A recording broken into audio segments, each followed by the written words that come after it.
Hi, this is Ken and Michelle Bass. And you're listening to the Resilient Parenting Podcast.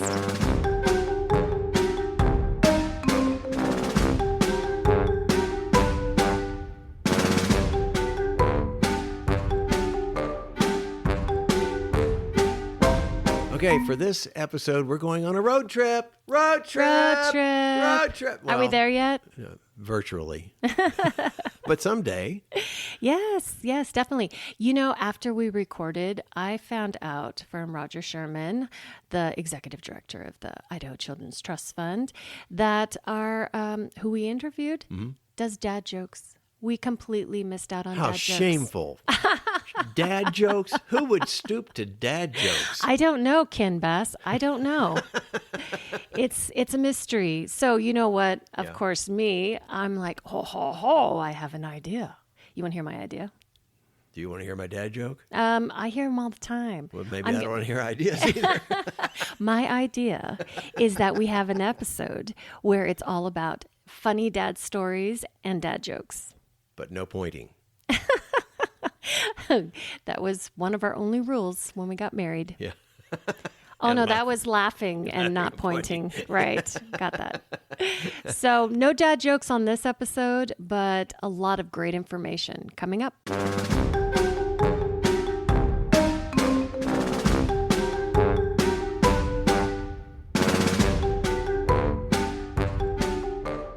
We're talking with Patrick Reagan, Executive Director of the Mahoney House, and the Mahoney House with Patrick are in Salmon, Idaho. I don't think we've talked with anybody in Salmon, Idaho before, have we? No, just some of my family. Yeah, well, besides stuff, except for that.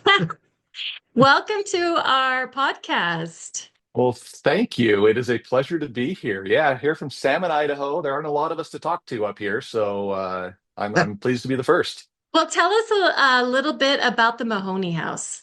The Mahoney House was originally incorporated in 1994 in response to a spate of suicides that happened in 1993 here in Lemhi County.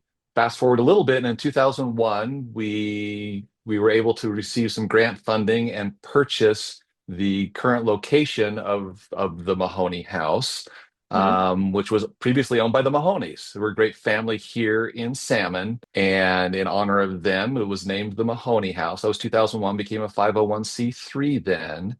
And over the last 25 or so years, we have grown into the local domestic violence, sexual assault, child abuse resource center here in Lemhi and Custer counties. Wow. And I read on the website that you joined in 2021. Is that in correct? 2021, coming out of COVID, which kind of ties into the project that we're currently working on in social emotional learning. Okay. So tell us a little bit about all the different program services, or if you want to get right to the project that you're talking about. Yeah, thank you. Like I said, we are the local domestic violence and sexual assault center. Because we're in such a small community, in such a large geographic area. Lemhi is the fourth largest county in Idaho, and Custer County is the third largest county. But we're talking about 12,000 people between the two counties. So there are not a lot of agencies that serve the population that we do with the domestic violence and sexual assault. We're the only one in the two counties, physically in the two counties. And it's a big part of the work we do. But our mission is to stop, prevent, and heal the effects of domestic violence, sexual assault, stalking, dating violence, and child abuse in the two counties. So working on the stopping, preventing, and healing, there's a lot of work to do. So we do personal advocacy, we do medical advocacy, legal advocacy. We're not attorneys, but we'll go with people to talk to the police department or talk to the medical folks, go to court with them.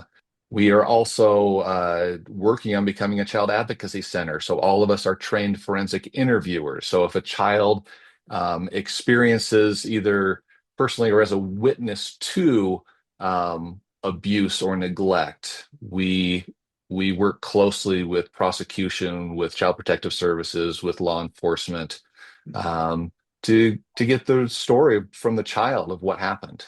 And there's a preventative side of your business too, right? Yeah, that's interesting because the Idaho Children's Trust Fund is the one major funder of ours who really focuses on prevention. Many of the other funds we receive are directed more towards helping someone who has been through a traumatic situation, and not so much on the prevention side. And one of the things that we found, it was before my time, we said that I started in 2021. Well, in 2018, the prior director here was able to start a program in the local schools based on the five protective factors I know you've talked about on your show. Maybe we need a reminder. We'll probably get into that as we go. Oh, okay, Yeah. okay. Okay. But the protective factors are about helping children, helping parents um, live together better, essentially. Hmm. And one of the things that, like I say, back in 2018, we got into the schools and we were with selected groups of 12 or 15 boys or 12 or 15 girls in the middle school where a Mahoney House staff member would go in and talk with these youth. They were handpicked by the school counselor because they were going through rough situations in their lives. Mm.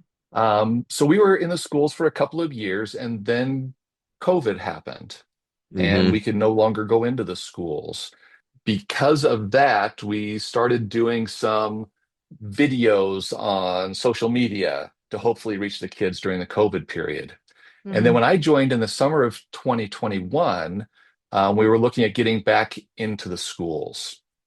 And we had our initial meeting early on in the school year of the 2021-2022 school year and talking with the school counselor. And my thinking was we were visiting with, anywhere from 20 to 30 of the students at the school. And I naively said to the counselor, is there any way to get in front of more students to talk with them? Mm. And she asked, well, like how many? And again, naive me said, all of them.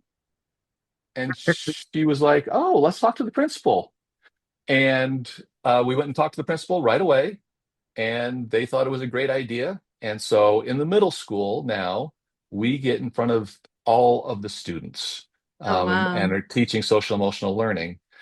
In the elementary school, we've tried with the younger kids, first and second graders. And that's been a little tougher. So right now we're focusing on third through fifth graders in the Mm. elementary school with our social emotional learning lessons. Can you describe what social emotional learning lessons are, really? Yeah. Thank you, Ken. That's a great question.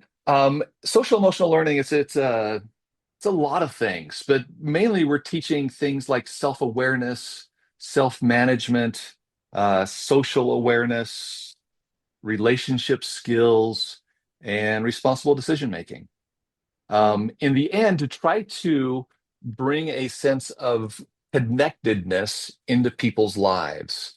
We find that when people become disconnected, they're more likely to experience abuse, neglect, and those things. It's just Hmm. we're trying to prevent. So we teach things. Our first lesson every year is making connections. So the next week we're learning everyone's names and making sure everyone knows everyone's names so that everyone feels that connection at least. We talk about what to do when you're stressed, um, how to set goals, how to show grit in your life. We talk Mm. about the culture at the schools and what they want to see. We in all of these we're bringing in the idea of you participate, you exist in a number of groups, Hmm. family being a super important one. And Hmm. so the skills that we're sharing with you, if you can learn to recognize your emotions, your feelings, and then bring in the logical side of your brain as well, you can manage difficult situations wherever you are. And our hope is that through learning these skills when you're younger in school, in elementary and middle school, that not only will you be able to deal with difficult situations now in the present, but Mhm. as you become older and you become parents, you're going to be better parents. You're going to know how to better connect with your children and treat them well and with respect and understand that they're not you, Mhm. and they have their own path, and we can all get along, even if we don't see eye to eye. Yeah. Yeah, you had said before we started that, this is prevention, but I loved that it's not just right now, but it's also future parents. And that is also something to consider, that the kids that we're currently raising are going to be, if they choose, parents themselves one day. Yeah. Do you have, or do you know if there's a program or any programs like this going on, say here in Boise or in Canyon County? So, as far as I know, there are other programs going on. Most of the time, the social emotional learning lessons are the curriculum is purchased by the school and Mm, implemented by the teachers in the school when it is implemented. We are unique in the sense that we are an outside organization, a nonprofit organization that is allowed into the Salmon schools to mhm, teach these things. We get great feedback from the teachers, and they talk about how they are able to use the things that we bring in, the learnings we bring in, into their daily classroom. And we have some fabulous teachers here that really do a fabulous job of learning these skills themselves. As Mel mhm. Robbins, I think it was Mel Robbins said, most people are 8-year-olds emotionally. Yeah, she did say that. Yeah, and we are. And I found, since I started teaching this in 2021, that I have grown so much from learning these lessons and teaching these lessons. And it makes the world a better place if we can all treat each other with respect and dignity, be curious about one another, Mhm. and in our own lives, deal with stress better, have some goals in our lives we want to accomplish. Yeah, so I love the fact that you have had a direct impact in your own life with this. And I was wondering, when you were talking about this program, how do you bring in the parents or the caregivers for them to be learning alongside the kids? Or if you were to tell parents some of the things, what would be some key things that maybe you've learned that you would want to share? Yeah, so the parents don't come into the classrooms for these lessons, so they are Right. not directly involved in the lessons. Specifically in the middle school lessons, we each week when we're with them, we give them a challenge, Okay. and oftentimes it deals with something in the family, with their Mm-hmm. parents, with other caregivers, that they are to bring their learnings home with them. And the reports that we get from the students are very positive. Um, Candidly, a lot of them are scared to try it, but they Mm-hmm. Mhm. get to hear from their peers that they tried it, and so they're Mm-hmm. more encouraged to go home and do it.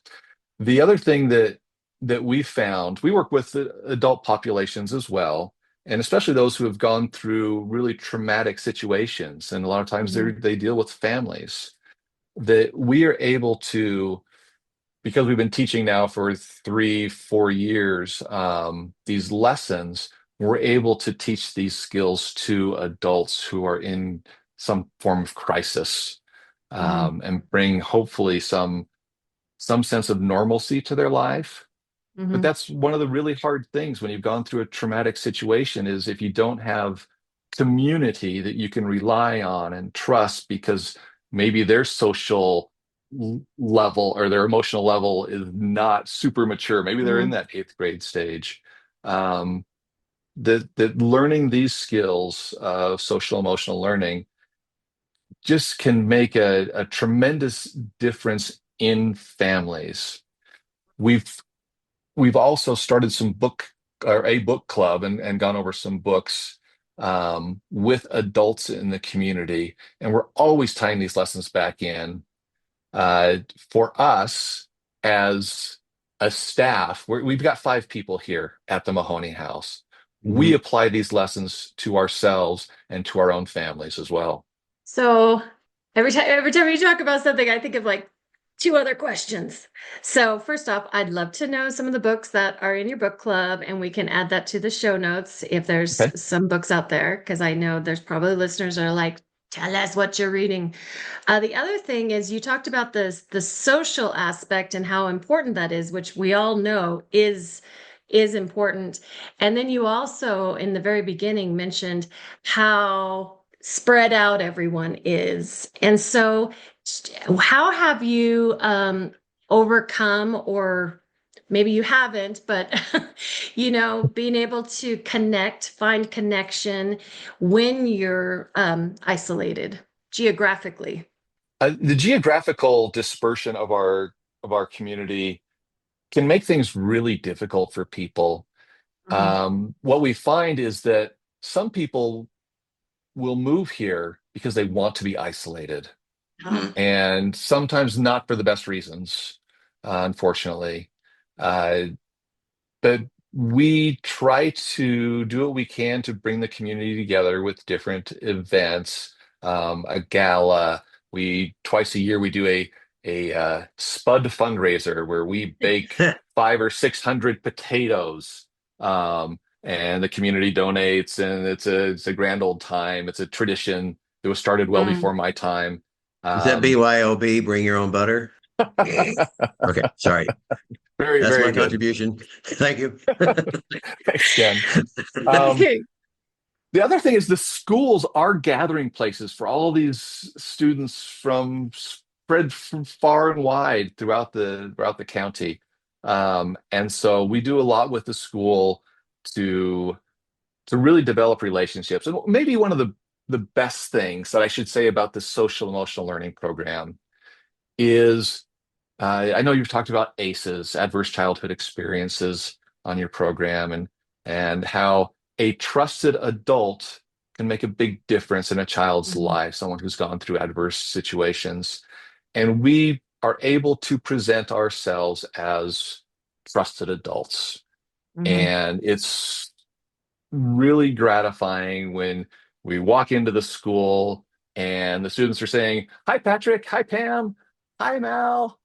Hi, Chelsea. Hi, Kate." Uh, Mhm. and students really appreciate when we come in and we share our passion, our love for them, and they feel that. And the reports we get is they're more likely to share that with others in the Mhm. school. Mhm. Social emotional learning was originally developed to improve academics, because if you're connected in the school, if you have some of these emotional skills, you're more likely to do well academically. And Mhm. hundreds of studies have shown that's true. We hope they're successful academically. We really want them to be, 'cause that's super important. But even more important in my mind is we want them to be successful as people Mhm. in their families, in the future as parents, Mhm.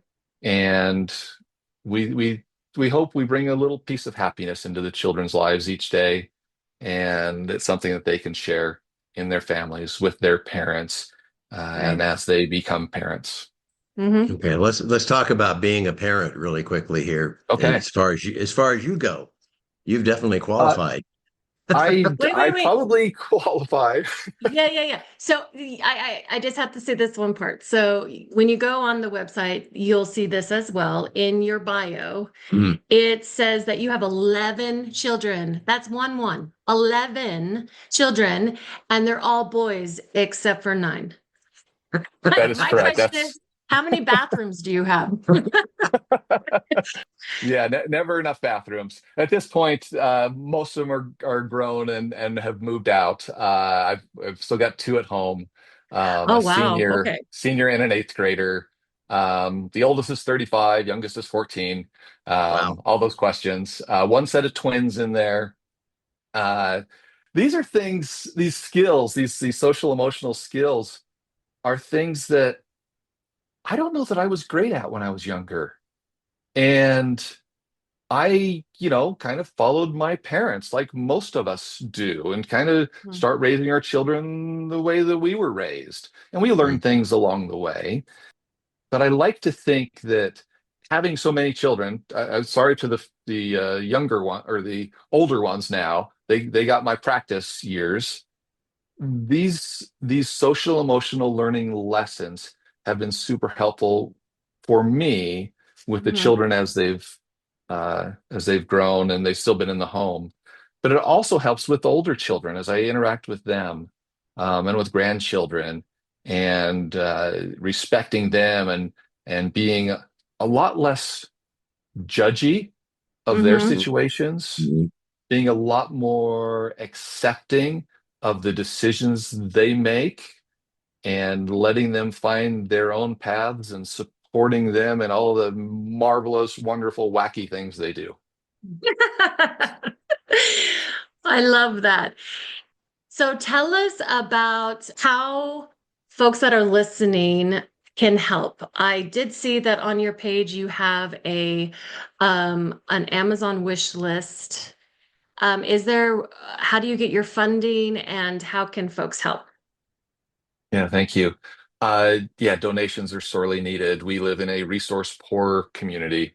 And so we do the best we can. The Idaho Council on Domestic Violence and Victim Assistance is a large funder of ours. Um, the Idaho State Police helps with our funding. The Idaho Children's Trust Fund, of course. Hmm. The Idaho Housing and Finance Administration provides some funds because we do provide emergency shelter to those in need. Oh, Um, nice. but yeah, donations are sorely needed. We are striving at this point, in our growth, to establish a family justice center, which is co-located services for victims of crime, Hmm. whether it's domestic violence, child abuse, sexual assault, doesn't matter. We have great relationships with our stakeholders. Um, we don't have the funding to do everything we want. Right. So that's huge. Volunteer efforts here. Because of the sensitive nature of things we do, we don't get to use a lot of volunteers in our direct services. Yeah, that Um, makes sense. So if someone wants to learn yeah. more about the Mahoney House, how can they get a hold of you? Yeah, thank you. We have a website, www.mahoneyhouse.org. All our contact information is on the website. Um, if you ever come into Salmon, please stop by. We have an open door. We're right on Main Street, next to the clinic, and we welcome everyone here. Well, we've been talking about wanting to have a road trip. And like I said, I'm pretty sure we have some family that is there as well. So we may have to make it a road trip and go see the sights and visit the Mahoney House. It's a beautiful area. You'd love it, and always welcome at the Mahoney House. Thank you. All right. Well, thanks for joining us today. Thank you for making this less painful than I anticipated. We we aim to please. That's not the first time I've heard that. Okay. Thanks a lot, Patrick.